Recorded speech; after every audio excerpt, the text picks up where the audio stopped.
नमस्कार, वंदना जोशी चैनल पर आपका स्वागत है। आज मैं आपको बताऊंगी कि गजलक्ष्मी की पूजा किस तरह से की जाती है। तो ये गजलक्ष्मी की पूजा के लिए 16 दिए बना रहे हैं छोटे। इसमें आटे में हल्दी मिला के और इसके छोटे 16 दिए बनाएंगे और एक बड़ा दिया बनाएंगे इसके लिए। और ये गजलक्ष्मी की पूजा ये जो है भादों के शुक्ल पक्ष में जो राधा अष्टमी आती है उससे शुरू होती है और आज जो पितृपक्ष की अष्टमी है इस पर यह गजलक्ष्मी की पूजा का समापन होता है। तो गजलक्ष्मी की पूजा करने से घर में धन धान्य की, सुख समृद्धि की और सुख शांति की प्राप्त होती है, सुख शांति प्राप्त होती है। और ये जो हाथी, हमारे यहाँ हाथी की पूजा होती है। तो ये हाथी, मिट्टी के हाथी को बना के, और ये अब घर में तो नहीं बनाते, बाजार में मिल जाते हैं ये मिट्टी के हाथी। तो ये हाथी के मैंने यहाँ पर एक पट्टा बिछा के और नीचे चावल बिछा के और पट्टा बिछाया है और इसके ऊपर केले के पत्ते रखा है और इसके ऊपर ये हाथी की स्थापना करी है। तो ये गजलक्ष्मी इसीलिए इसको बोला जाता है क्योंकि यहाँ आज के दिन हाथी की पूजा की जाती है। और इसमें जो दिए बने उसमें 16 दिए लगाए जाते हैं और एक बड़ा दिया होता है 17। तो 17 दिए की पूजा होती है।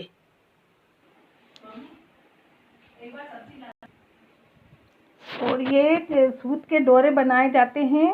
तो ये डोरे की पूजा करके फिर इसको बांधा जाता है थोड़ी देर के लिए हाथ में। तो इसको बांधने से सुख समृद्धि की प्राप्ति होती है। तो ये 16 ये सूत का हमने वो डोरे बनाए हैं। ये हमारे 16 दिए छोटे और एक बीच में बड़ा दिया हमने बना के रखा है। अब इसमें बत्ती रख के और इसमें घी डालेंगे। और ये महालक्ष्मी जी के, गजलक्ष्मी के नैवेद्य में ये खीर बनाई है। और ये मीठे वाले गुड़ के मुठिया बनाते हैं हमारे यहाँ। तो ये गुड़ के मुठिया 16 मुठिया बनाए हैं ये, और ये 16 नमकीन मुठिया बनाए हैं। तो नैवेद्य में ये मुठिया और खीर का भोग लगाया जाता है। अब हमने ये दीपक को प्रज्वलित कर दिया है और अब इसकी पूजा प्रारंभ होगी। तैयार कर दें। अब पहले पृथ्वी की पूजा करेंगे।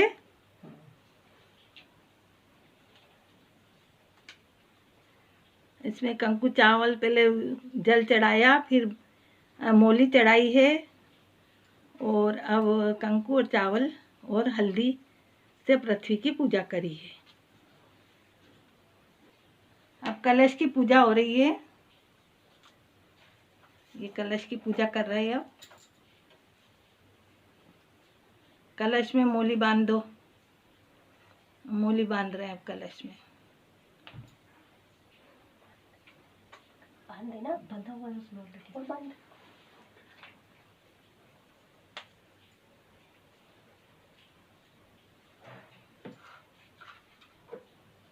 बांध दी कलश में। अब दीपक की पूजा करेंगे। अब दीपक की पूजा हो रही है। दीपक को भी कंकु चावल लगा के, कंकु हल्दी कंकु लगा के दीपक की पूजा हो रही है।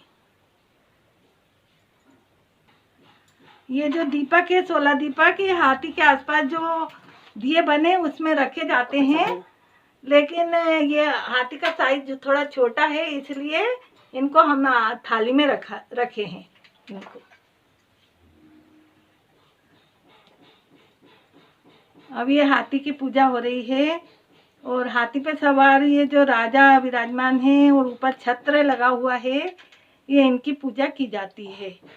तो इसको गजलक्ष्मी की पूजा कहते हैं। हमारे इधर हाथी पूजा भी बोलते हैं, महालक्ष्मी व्रत भी बोलते हैं। और ये प्रायः सभी जगह इसकी पूजा की जाती है और इसके करने से धन धान्य की प्राप्ति होती है और पूरा साल अच्छा निकलता है। अब वस्त्र चढ़ा रहे हैं।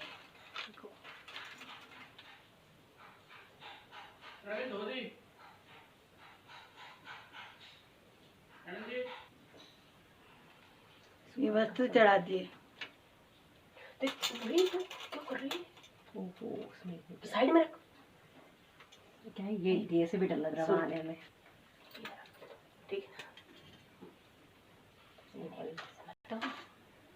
अब ये जो है हमने डोरा बनाया है सूत का, कच्चे सूत का।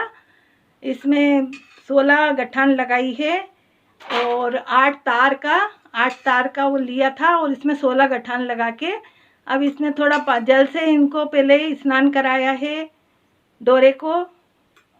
और अब इससे हल्दी से इसको स्नान कराएंगे। ये हल्दी से स्नान करा रहे हैं।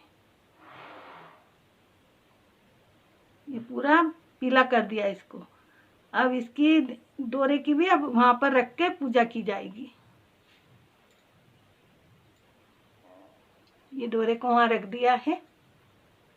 अब पूजा कर रहे हैं, है ना। मेहनत से तो कोई डोरा नहीं।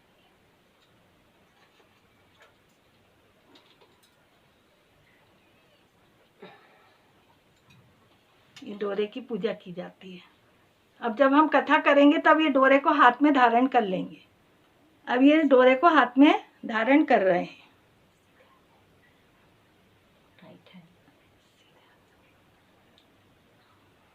भगवान श्री कृष्ण से बोले, हे पुरुषोत्तम, खोए हुए मान सम्मान की पुनः प्राप्ति कराने वाला, पुत्र, आयु, सर्वेश्वर और मन वांछित फल को देने वाला कोई वृतांत मुझसे कहिए। श्री कृष्ण जी ने युधिष्ठिर से कहा, हे राजन, सतयुग के प्रारंभ में जब दैत्यराज वृत्रासुर ने देवताओं के स्वर्ग लोक में प्रवेश किया था, तब यही प्रश्न इंद्र ने नारद मुनि से किया था। इंद्र के पूछने पर नारद ने तब इस प्रकार वर्णन किया। पूर्व काल में पुरंदरपुर नाम का एक अत्यंत रमणीय नगर था। यह नगर अर्थ, कर्म, काम, मोक्ष इन चारों पुरुषार्थ से युक्त होने के कारण संसार भर में प्रसिद्ध था। उसमें मंगलसेन नाम का राजा राज्य करता था। उसके चिल्ल देवी और चोल देवी नाम की रूपवती रानियां थी। एक समय राजा मंगलसेन अपनी रानी चोल देवी के साथ महल के शिखर पर बैठे थे। वहां से उनकी दृष्टि समुद्र के जल से घिरे हुए स्थान पर पड़ी।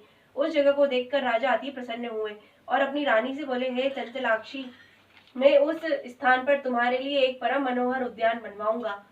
राजा के ऐसे वाक्यों को सुनकर रानी ने कहा, हे कांत, आपकी जैसी इच्छा हो वैसा कीजिए। राजा ने अपने विचार के अनुसार उसी स्थान पर एक सुंदर बगीचा बनवा दिया। उस बगीचे के थोड़े दिनों में अनेक वृक्ष, लता, फल, फूल और पक्षीगणों से संपन्न हो गया।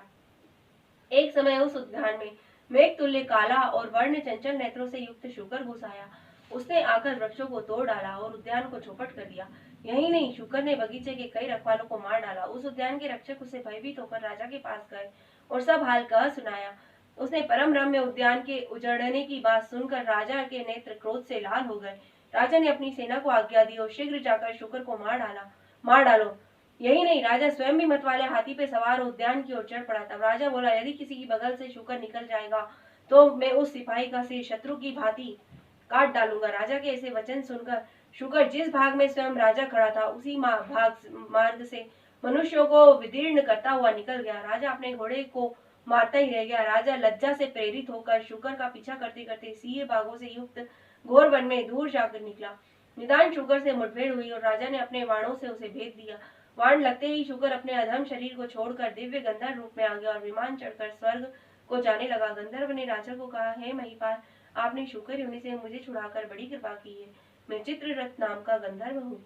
एक समय जब ब्रह्मा जी देवताओं के बीच बैठे हुए मेरे गायन को सुन रहे थे, तब मुझसे ताल स्वर की भूल हो जाने से उन्होंने रुष्ट होकर मुझे श्राप दिया कि तू पृथ्वी पे जाके शुकर बन जा।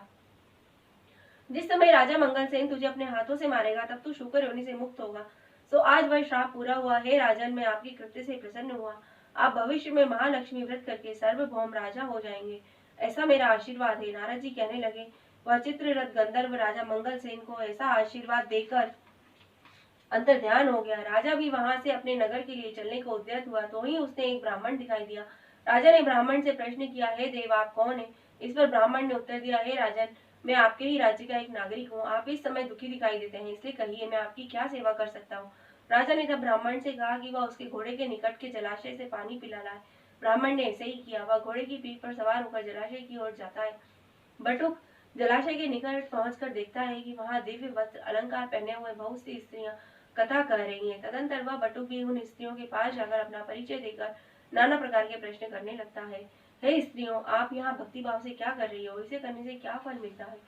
तो देवियों ने तरस खाकर ब्राह्मण से कहा, हम महालक्ष्मी की पूजा कर रहे हैं और कथा कर रही हैं और उन्हीं के व्रत की कथा है, अतः आप भी एकाग्रचित होकर सुनिए। इस व्रत को करने से हर प्रकार की संपत्ति प्राप्ति होती है, अपना खोया हुआ मान सम्मान प्राप्त होता है, यश प्राप्त होता है, इसमें कोई संदेह न करें। इस प्रकार बटुक को उन स्त्रियों ने व्रत का वृतांत कह सुनाया। बटुक ने घोड़े को जल पिलाया और राजा के लिए कमल के पत्तों में जल लेकर वहां से लौट आया। ब्राह्मण ने लौटकर सारा किस्सा राजा को सुनाया और यही व्रत की कथा राजा को कह सुनाई। महालक्ष्मी का पूजन तथा व्रत करके राजा अपने ऐश्वर्य का भागी बनकर वन से उस बटुक को साथ लेकर अपने राजधानी लौट आया। सबसे पहले राजा अपने मित्र बटुक के साथ अपनी रानी चोल देवी के महल में जाता है। रानी ने जब राजा के दाहिने हाथ में व्रत का बंधा हुआ डोरा देखा तो वह राजा से रुष्ट हो जाती है। मन में यह डोरा किसी अन्य स्त्री ने राजा को बांध दिया होगा, ऐसा विचार कर चोल देवी रानी राजा के हाथ से डोरा तोड़कर धरती पे फेंक देती है। उसी समय छोटी रानी चिल्ल देवी वहां आ पहुंचती है, उस डोरे को उठा लेती है और पास ही खड़े बटुक ब्राह्मण से उस डोरे का संपूर्ण वृतांत जान लेती है। दूसरे वर्ष महालक्ष्मी के व्रत के दिन उस राजा अपने हाथ के डोरे को देखते हैं। चिल्ल देवी रानी के महल में व्रत और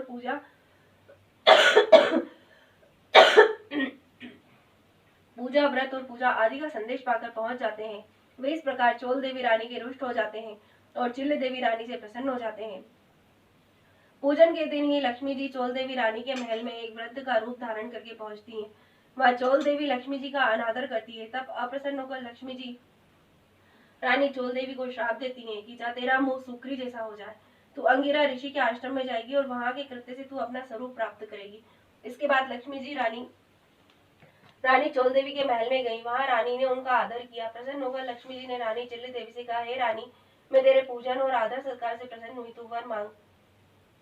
तब रानी चिल्ल देवी प्रार्थना करते हुए कहती है कि जो भी तुम्हारे इस व्रत को करे तुम उसके घर में सदा निवास करना। जो आपके इस व्रत की कथा का श्रवण करे पड़े आप उसकी संपूर्ण मनोकामनाएं पूर्ण करना। मैं आपसे बस यही वरदान चाहती हूँ। तब लक्ष्मी जी रानी चिल्ल देवी को वरदान देके अंतर्ध्यान हो जाती है। उसी दिन रानी चोल देवी द्वारपालों द्वारा अपने सुकरी जैसे मुख के हो जाने के कारण अपमानित होती है। तब रानी चोल देवी अपने मुख दर्पण में देखती है और अपने किए पे पछताती है। लक्ष्मी जी के शाप के अनुसार रानी चोल देवी अंगिरा ऋषि के आश्रम में चली जाती है और उनके कहे अनुसार महालक्ष्मी व्रत करती है और अपना खोया हुआ स्वरूप प्राप्त करती है। ऋषि के आग्रह से राजा मंगलसेन अपनी बड़ी रानी को ग्रहण करता है। इस प्रकार मंगलसेन अपनी दोनों पत्नियों सहित बहुत वर्षों तक राज्य सुख भोग कर अपने समय का चक्रवर्ती राजा माना जाने लगा और उन्हीं बटुक ब्राह्मण को भी विशाल राज्य का मंत्री बना दिया। राजा मंगलसेन अपनी रानियों के साथ निरंतर इस व्रत को करते रहने के कारण अंत में स्वर्ग को गया। आकाश में उसे श्रवण नक्षत्र का रूप प्राप्त हुआ। अंत में ऋषि नारद ने इंद्र से कहा, हे देवराज, जो भी इस व्रत को करेगा वह इस लोक से समस्त सुख भोग कर मोक्ष को प्राप्त होगा। तो तुम भी व्रतासुर दैत्य का नाश करने हेतु इस व्रत को करो। इति श्री महालक्ष्मी कथा समाप्त। अब हमारी कथा तो समाप्त हो गई है। अब ये 16 हम गेहूं लेके हम अब पोला पर पाटन गाँव मंगलसेन राजा चोल रानी चिल्ल रानी ब्राह्मण बरुआ कहे कहानी। सुनो महालक्ष्मी देवी रानी, हमसे कहती तुमसे सुनती 16 बोल की एक कहानी।